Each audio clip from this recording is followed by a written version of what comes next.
समय में औरव नाम के एक ऋषि हुए। औरव ऋषि जो बड़े प्रकृति प्रेमी थे, प्रकृति से इतना प्रेम कि अगर बिना किसी काम के कोई एक पत्ता भी पेड़ का पौधे का तोड़ ले तो उनको हृदय में बड़ी पीड़ा होती थी। बड़ी लाड प्यार से पेड़ पौधों को पालक करके बड़ा करते थे। उनके आश्रम में असंख्य पेड़ पौधे थे। एक दिन वो औरव ऋषि तपस्या के लिए अपने आश्रम से कहीं बाहर पधारे और उसी समय भोले बाबा जो समाधिस्थ अवस्था में थे, जो तप अवस्था में थे, उन भोले बाबा का तेज गिर करके औरव ऋषि के आश्रम में आया। तो भोले बाबा के तेज के प्रभाव से पूरे पेड़ पौधे जल के नष्ट हो गए, राख हो गए। जब सारे के सारे पेड़ पौधे नष्ट हो गए, राख हो गए और औरव ऋषि कुछ समय बाद वापस आश्रम लौटे तो पूरा राख बगीचा देखते हुए बड़े दुखी हो गए। एक पत्ता भी कोई तोड़ ले तो हृदय में बड़ी पीड़ा होती थी, यहाँ तो पूरा बगीचा ही उजड़ गया। औरव ऋषि को क्रोध आ गया और मेरे भाई बहनों उसी समय औरव ऋषि ने श्राप दे दिया। बिल्कुल जाना नहीं, समझा नहीं कि किसने बगीचा जलाया है, जानबूझ के जलाया है, ज्ञात स्थिति में जलाया है अथवा अज्ञात स्थिति में जलाया। बस सीधा का सीधा श्राप दे दिया कि जिसने मेरे बगीचे को जलाया है उसके पूरे शरीर में जलन प्रारंभ हो जाए। इधर औरव ऋषि का श्राप देना हुआ और इधर भोले बाबा के पूरे शरीर में जलन चालू हो गई।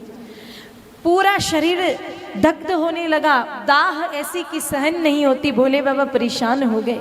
जब भोले बाबा महादेव हैं, देवादिदेव हैं, वो परेशान तो सारे के सारे देवता परेशान।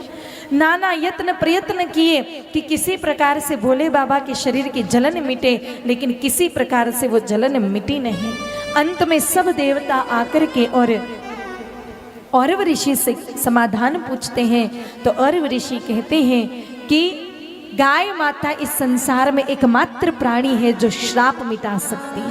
बाकी दुनिया में श्राप कोई नहीं मिटा सकता, केवल गौ श्राप मिटा सकती है। तुम सारे के सारे देवता गौ की शरणागति ले लो, क्योंकि मैंने श्राप दे दिया वो तो दे दिया, अब मैं वापस ले नहीं सकता। सारे के सारे देवताओं ने गौ माताओं को पुकारा और जिस स्थान पर देवताओं ने मिलकर गौ का आह्वान किया, कहते हैं मेरे भाई बहनों वहीं पर उसी समय आसमान से 77 गौ माताएं धरती पर प्रकट हुई। ये बात भी मेरे भाई बहनों वराह पुराण के 164वें अध्याय के 6ठे श्लोक में स्पष्ट लिखी है। यथा निष्क्रमणं प्राप्यं सौरभाणां महायशः सप्ततिर्यत्र कल्याणी और वो यत्र प्रजापति।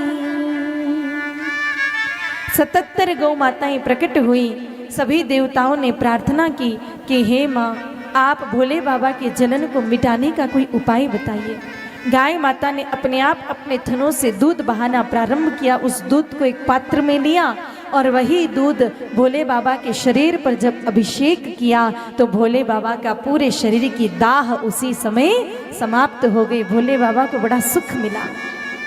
और यही कथा जब पृथ्वी माता ने सुनी तो पृथ्वी माता को इतना आनंद आ गया कि इस कथा को सुनकर स्वयं पृथ्वी माता कहती है, वराह पुराण के 146वें अध्याय के 2 श्लोक में लिखा है, अहो गवां च महात्म्यं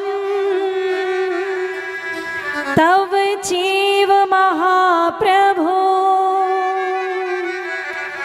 यच्छ्रुत्वाहं जगन्नाथ जातास्मि परिनिर्वृता। काहे भगवान आपने ये गौ कथा सुनाई तो बड़ा